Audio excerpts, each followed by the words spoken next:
Allez-vous accepter tous ces diktats? Allez-vous accepter de sacrifier vos peuples? Certainement oui. Tenant, ce que je vous recommande, je suggère, dites la vérité à vos nations. Que nous, en tant que chefs d'État, généraux, en tant que ministres, etc., à peine si nous sommes des pois chiches pour les Américains. À peine si nous sommes des pois chiches pour les Américains. Pour Emmanuel Macron maintenant, votre seigneur, votre dominateur, mégalomane qu'il est, hyper intelligent qu'il est, il a mis la France à ses pieds. Toute la France est à ses pieds là. Il a fait taire ceux qui l'ont fait. Il a fait taire les précédents présidents de la France. Il les a fait taire. Hein. Parce que aucun d'eux ne peut rivaliser avec lui. Aucun d'eux. Hein. Qu'il s'agisse de François Hollande, de Sarkozy, etc. Voilà. Le problème qu'il a posé maintenant, c'est la loi des finances en France, qui a entraîné la motion de censure, la démission du gouvernement, etc. etc. Croyez-vous que c'est un problème pour Emmanuel Macron? Non.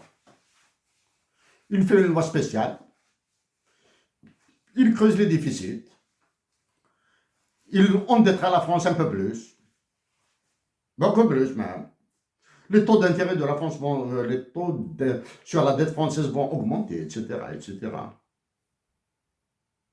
Mais est-ce que le FMI a réagi? Non. Est-ce que le FMI a massacré la Grèce en 2015? Oui. Est-ce que le FMI et la Banque mondiale vont massacrer l'Algérie, la Tunisie, le Maroc, le Tchad, le Sénégal, le Mali et le Niger, etc.? Oui. Ah, vraiment. Là, c'est le paradis maintenant. Non, on va parler à quelques chiffres. L'eau.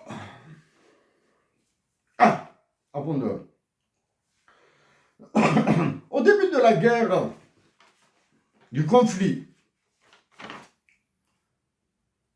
Russie-Ukraine, conflit, guerre, allez-y pour le terme que vous voulez. Si vous utilisez guerre, vous devez le justifier. Si vous utilisez le terme conflit, vous devez le justifier. Okay. Bon, moi, c'est un conflit. Pour moi, c'est un conflit. C'est pas une guerre. Le précédent président du Sénégal, avec le président de l'Afrique du Sud et d'autres chefs d'État, sont partis à Moscou et à Kiev. Quand il fait là-bas, prétendument, ils ont offert la possibilité de la médiation pour ramener la paix entre la Russie et l'Ukraine, alors qu'en Afrique, les conflits interétatiques, les conflits tribaux font des ravages, hein, mais ils sont aussi partis pour demander soit à la Russie, soit à l'Ukraine, soit aux deux, du blé, pour que les Africains en mangent. Attendez-vous maintenant à ce blé. Est-ce que ce blé viendra? Est-ce que ce blé viendra gratuitement? Est-ce que ce blé viendra à un coût exorbitant et avec des conditionnalités pires que celles du FMI? L'installation des bases russes et chinoises chez vous là. Okay? Parce que les Américains doivent casser le One Belt, One Road initiative chinoise. Parce que les Américains doivent casser l'émergence de la Russie en Afrique. Pour les questions de l'Arctique, ça vous dépasse ça.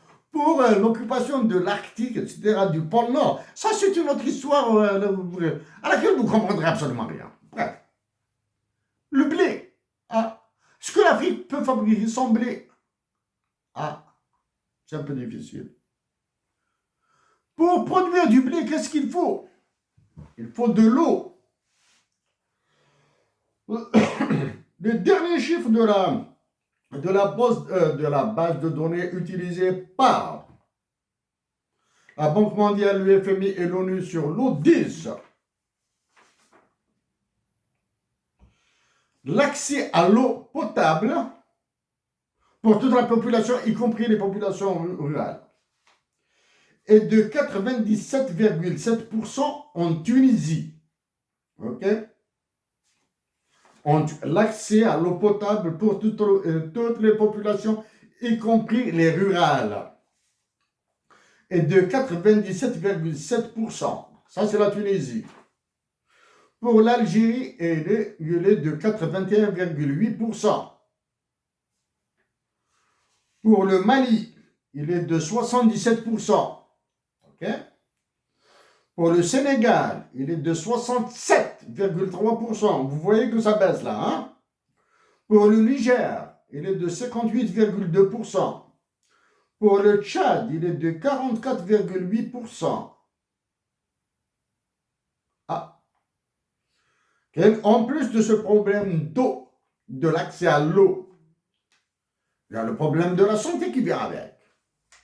Il y a le problème de la production agricole ou vivrière, à tout le moins, qui vient avec.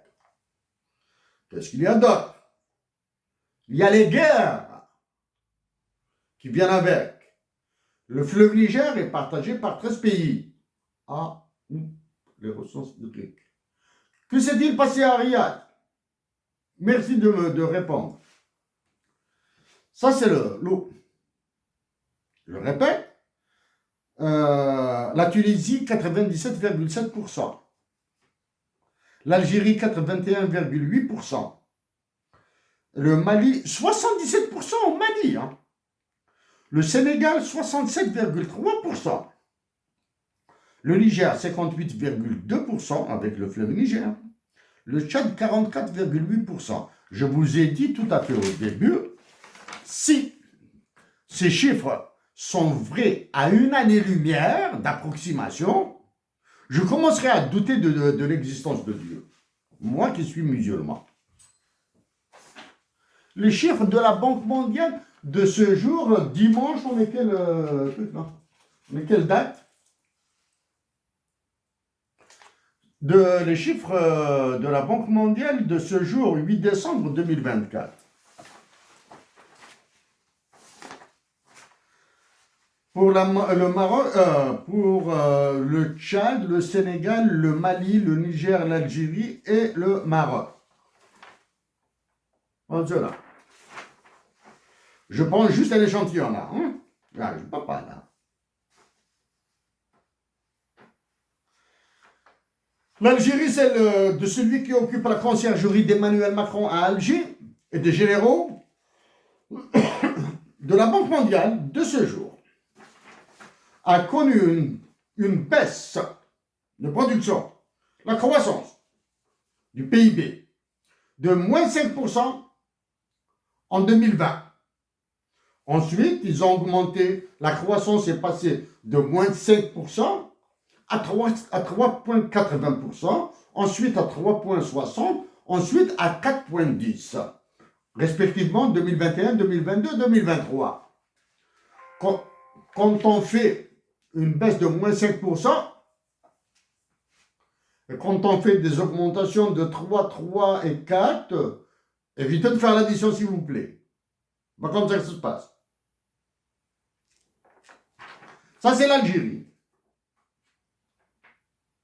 Le Tchad, en 2020, moins 1,60. En 2021, moins 1,17. En 2022, 2,80. En 2023, il a fait 4,12 de croissance. Le Niger arrive à l'uranium, etc. Hein? Il a fait, le Niger, il a fait 3,55, 1,38, 11,90 s'il vous plaît, là. Et 2,50. Le Sénégal, 1,34, 6,54 en 2021, 3,82 en 2022, 3,70 en 2023. Normalement, les Sénégalais, dans ce cas-là, avec des temps comme ça, ils auraient dû avoir la médaille d'or en Afrique. La Tunisie, maintenant. En 2020, donc, elle a fait une baisse de croissance de moins 8,59%. Moins 8,59%. Le président de la Tunisie, déjà mal élu qu'il est, aura toutes les difficultés du monde à calmer la rage des Tunisiens. C'est valable pour l'Algérie. Hein. Ensuite, elle est passée à 4,61, à 2,60 et à 0,42. Pour le Maroc, en 2020, moins 7,18. En 2021, une croissance de 8,02. 2022, 1,26. 2023, 3,18. Avec ces chiffres,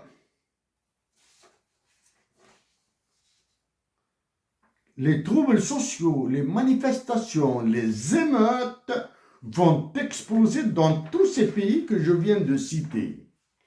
Quand les émeutes et les violences sociales exploseront dans ces pays, vous, en tant que chef d'État et généraux, massacrés par Emmanuel Macron, par les États-Unis, par la Russie, par la Chine, l'Union européenne, l'OTAN, allez frapper vos peuples, vous allez les taper, hein, vous allez les envoyer en prison, vous allez en tuer. Hein.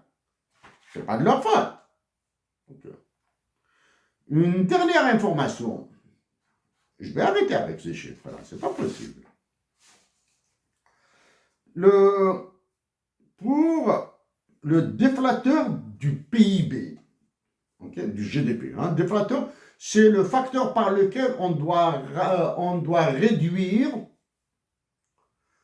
le PIB nominal pour le ramener au PIB réel. Ils se ressemblent. À peu près là. Hein. Pour certains, il est un peu plus grave. Pour le Tchad, il est passé de 115,9 en 2020 à 141,74 en 2023. Pour le Sénégal, il est passé de 105 à 122 respectivement de 2020 à 2023. Pour le Mali, il est passé de 187,76 à 211,05. Pour le Niger, il est passé de 105,81 à 117,34. Pour l'Algérie, il est passé de 95,29 à 132,71. Pour le Maroc, apparemment c'est le plus soft là, hein, qui s'en sort le mieux. Hein. De 106 jusqu'à... Il est passé le déflateur du PIB, GDP deflator. Il est passé de 106,10 à 116,64. Et pour la Tunisie, c'est le pays qui a pris le plus gros coup là apparemment. Hein. Il faut se rappeler des autres chiffres. Passé de 135 à 158,12. Donc les taux de croissance là, il faut les ramener. Il faut appliquer ce déflateur du PIB, etc. Je rappelle encore une fois, si ces chiffres de ce jour de la Banque mondiale sont exacts à une année-lumière près, je commencerai à douter de l'existence de Dieu. D'accord. Tenant, pour conclure, terminer. Messieurs les chefs d'État, Monsieur Bassirou Diomaye Faye et Mohamed Idriss Déby, Monsieur Assimi Goïta, Abdelrahman Chiani et Ibrahima Traoré, les trois dirigeants du Mali, du Niger et du Burkina. Si réellement vous avez l'intérêt des nations de vos pays dans le cœur et dans la tête, ramenez ce qu'il y a dans vos cœurs et dans vos têtes vers des actes.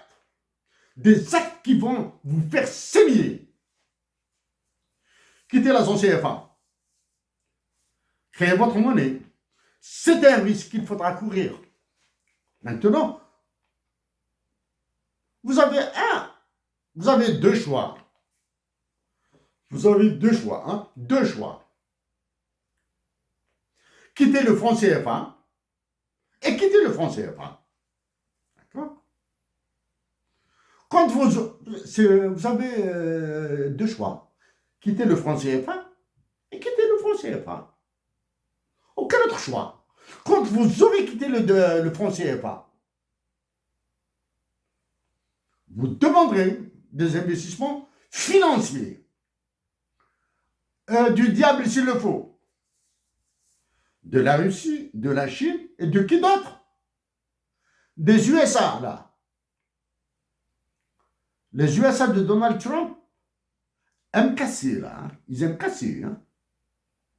Les Américains détestent la demi-mesure. Ils vont dollariser votre économie comme ils l'ont fait au Zimbabwe. Okay. Maintenant, si vous allez vers la Russie et la Chine, ils vont vous demander des pupilles des yeux. Des pupilles des yeux, ils vont vous les demander. Mais vous cesserez de donner votre sang à Areva et compagnie.